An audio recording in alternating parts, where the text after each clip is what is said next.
Salut à tous, ici le Baron of Mourk. Comme je vous l'avais annoncé la semaine dernière, j'ai pour ce début d'année dans les tuyaux de la chaîne un cycle de vidéos qui va traiter de toutes les manières possibles qui permettent de gagner des alpha UEC avec les activités illégales dans Star Citizen.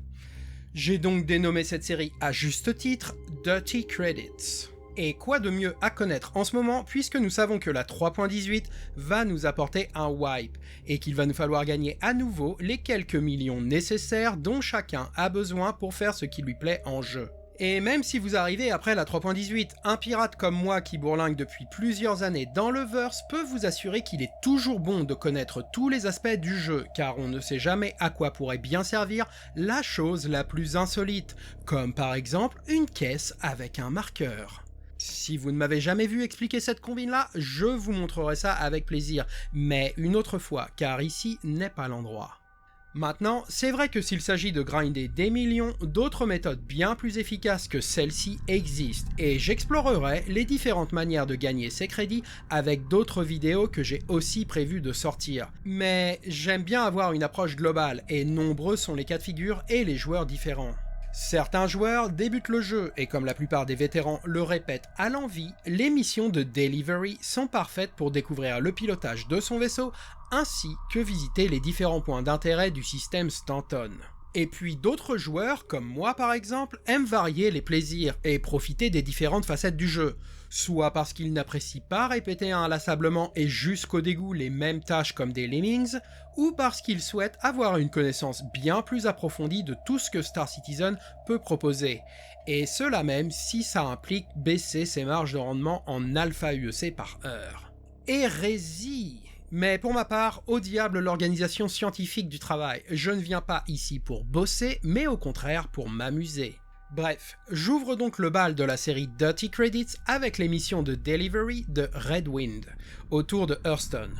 D'abord légales et ensuite illégales. Et si j'ai choisi ces missions pour commencer, c'est parce que d'une part, elles ont légèrement changé avec le nouveau patch, et l'on va évidemment voir comment, et d'autre part, je ne m'attends pas à ce qu'elle change davantage entre ce que nous avons déjà aujourd'hui sur le PTU et le jour où nous verrons la 3.18 débarquer sur la version live. Ainsi, le moment me paraît donc parfait pour publier ce petit guide, et du coup, si vous êtes toujours intéressé, on est parti.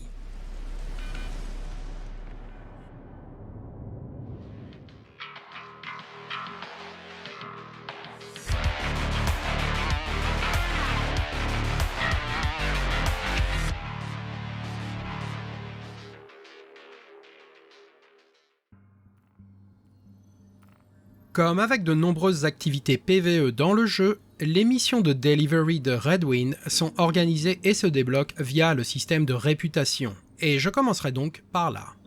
Tout d'abord, ces missions ne sont visibles que si vous vous trouvez dans le système planétaire de Hurston, donc la planète elle-même ou ses lunes, et à portée d'un com-arrêt actif. Lorsque vous débutez et que vous n'avez encore fait aucun travail pour eux, vous n'aurez de disponible que la première mission. Pour la trouver, ouvrez votre Mobiglass et allez dans l'application Contract Manager, onglet Général et catégorie Delivery. Et vous devriez avoir accès au contrat Red Wind Seeking New Pilots. C'est celui qui nous intéresse. C'est mal payé, seulement 3000 crédits pour déplacer une caisse d'un lieu à un autre, mais c'est le point de passage obligé pour débloquer la suite. La mission en tant que telle est simplissime et balisée par une série de marqueurs qui vous indiqueront où vous rendre, quelle est la caisse que vous devez collecter, puis à quel endroit l'emporter,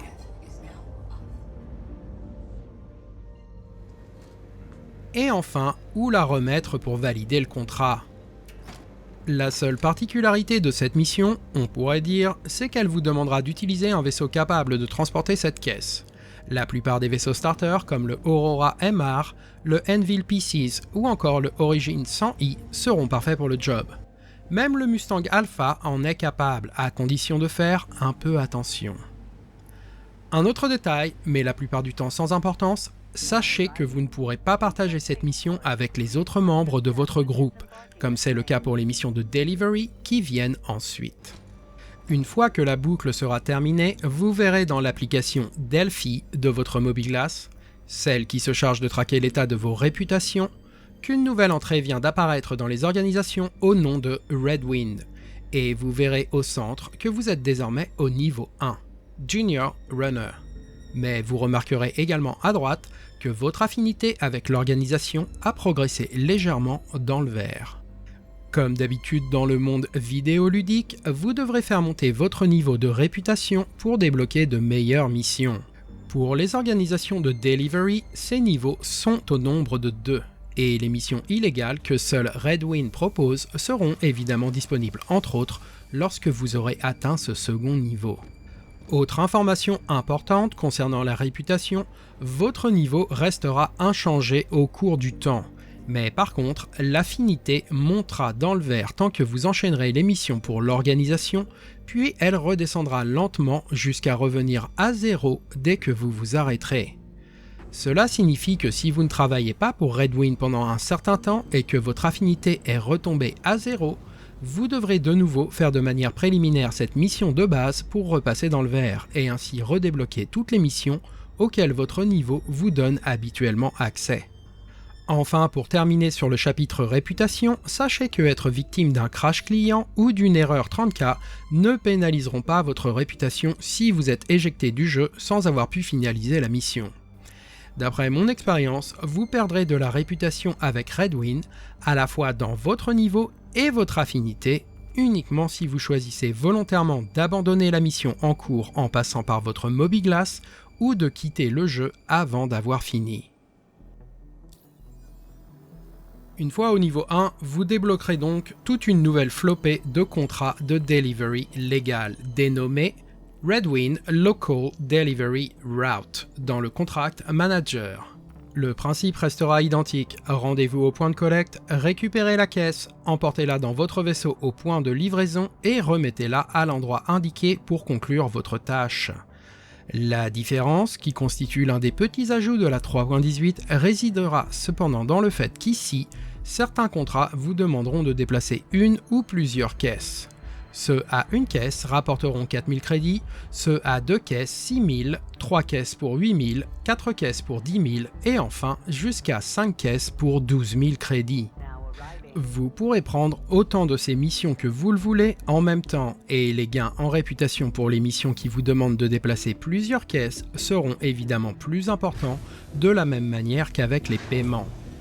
C'est évidemment le moment qui vous demandera aussi d'être malin et de parfois faire une pause de 2 minutes pour inspecter les missions disponibles et planifier intelligemment votre feuille de route pour combiner ces missions entre elles et choisir celles qui vous permettent d'associer des endroits identiques, limitant ainsi autant que possible le nombre d'arrêts que vous aurez à faire en définitive.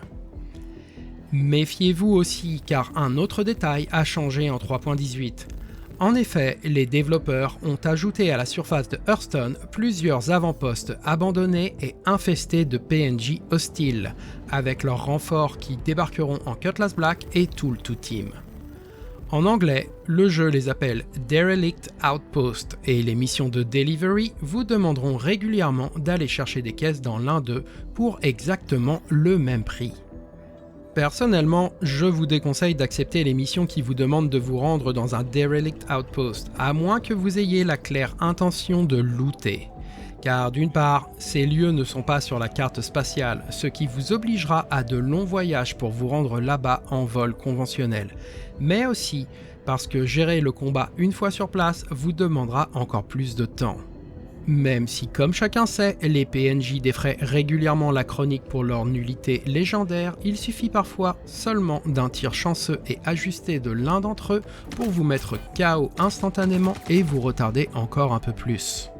Pour conclure donc, bien que le niveau 1 de réputation soit la partie la plus rébarbative du processus pour débloquer le dernier tiers des missions de delivery, il est moins terrible que ce que vous pourriez imaginer.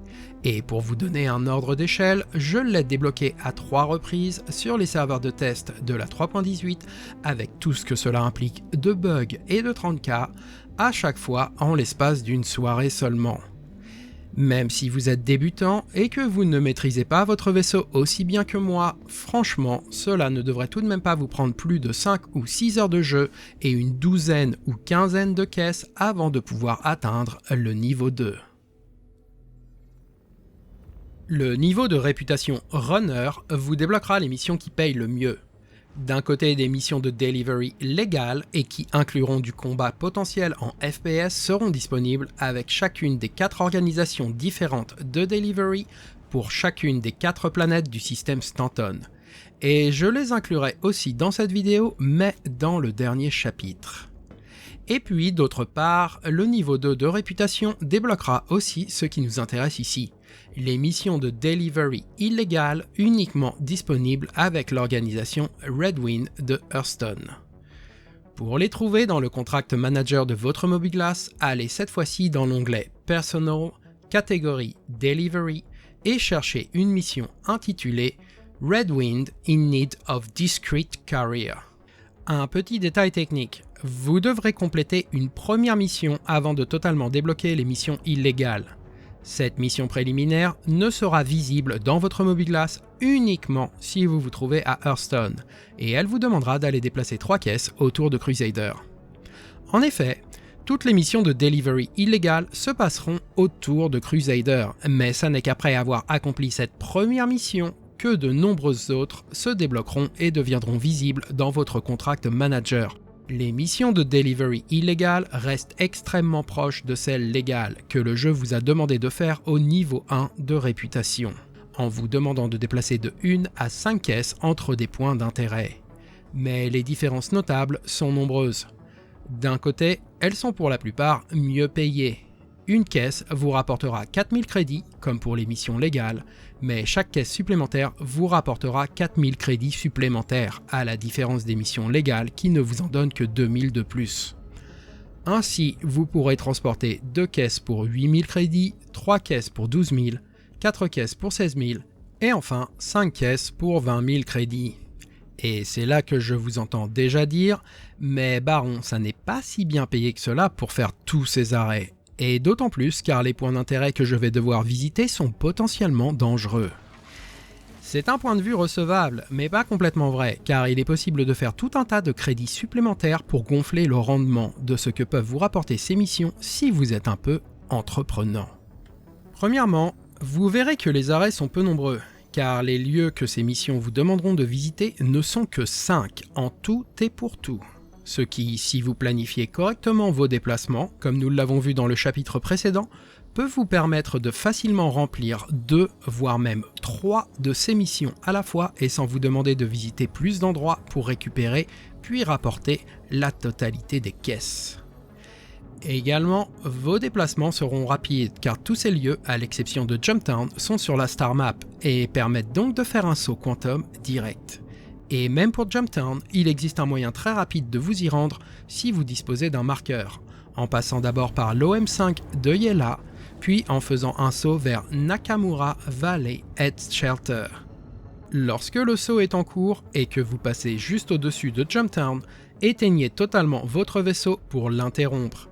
Et si votre timing est correct, avec un peu d'entraînement, vous ne devriez pas vous retrouver à plus de 50 km du labo.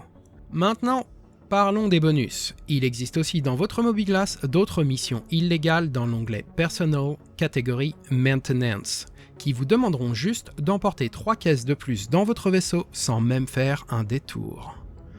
Vérifiez régulièrement si ce type de missions sont disponibles et si les endroits où elles se trouvent figurent également sur votre feuille de route, afin de prendre un bonus supplémentaire de 6000 crédits littéralement juste en vous baissant. En effet, ces caisses n'ont pas besoin d'être apportées nulle part, elles doivent simplement être enlevées de l'endroit où vous les trouverez. Vous gagnerez donc le bonus simplement en vous éloignant et vous pourrez vous débarrasser de ces caisses dès votre prochain arrêt. Enfin, si vous êtes réellement entreprenant et prêt à prendre un risque petit ou grand en fonction de la taille de votre vaisseau, sachez que 2 des points de passage des missions de Delivery, Private Property sur Céline et Noon Waste Management sur Daymar vendent de la drogue que l'on appelle Néon. Et que Jumptown, un autre point de passage de ces mêmes missions, rachète jusqu'à 8 SCU de cette même drogue. C'est tout de même bien fait. J'ai fait l'essai juste avec 4 SCU dans un P6 que j'ai acheté à 28 000 crédits et revendu à 36 000 5 minutes après pour un bonus supplémentaire de 8 000 crédits, de nouveau sans avoir besoin de faire aucun détour. Pendant que j'y suis, au sujet de Private Property et Noon Waste Management, vous verrez dans ces deux lieux des caisses noires contenant a priori de la drogue, et vous pourriez avoir envie d'emporter ces caisses avec vous. Stop! Ces paquets ne contiennent en fait que du pollen de l'arbre revenant. Je l'ai vérifié et cette substance n'a absolument aucune valeur, donc ne perdez pas votre temps avec ça. Maintenant, pour revenir au facteur risque, il ne sera pas très gros pour vous, somme toute, si vous choisissez de seulement vous occuper des caisses et que vous n'investissez pas votre argent dans du néon. Le fait que les lieux où vous devrez aller ne soient pas entourés par une armistice zone est quasiment une aubaine, car cela vous permettra d'utiliser un multitool équipé d'un tractor beam pour manipuler plus facilement et plus rapidement encore toutes ces caisses. Si vous croisez quelqu'un sur place et que les choses se passent mal, vous perdrez au pire votre vaisseau et peut-être votre matos FPS. Un peu de temps et potentiellement un peu de réputation, mais rien de plus. N'oubliez pas de donner un crime stat au responsable car vous serez toujours à portée d'un com arrêt. Par contre, si les choses se passent bien et que vous êtes tombé sur un contrebandier venu pour trader des grosses quantités de drogue, et avec un peu de chance ou de savoir-faire, il y a moyen maintenant que nous avons le cargo system Refactor, et si vous êtes très entreprenant, de récupérer toute sa soute et de vous faire ce coup-ci un très gros score. Allez, je sais que vous êtes venu ici pour les missions de delivery illégales, mais maintenant que j'en suis là, je vais aussi m'arrêter sur les missions de combat qui, bien que légales, sont assez intéressantes. Voire même que j'ai trouvé franchement amusantes, quand il s'agit de courir à droite et à gauche avec une caisse dans les mains, tandis que cela mitraille tout autour de vous, et alors que vous vous dépêchez de sortir de ce traquenard en surveillant vos arrières, vous tombez nez à nez au détour d'un virage avec 3 Ninetales à l'air patibulaire en vous demandant s'il vaut mieux plonger à couvert ou sortir votre arme. Parce qu'évidemment, je suis simplement venu là pour récupérer des caisses, la sécurité de Hearthstone peut bien se débrouiller toute seule avec les assaillants. Moi, je fais juste le job pour lequel on m'a payé, et je flingue du méchant qu'en état de légitime défense.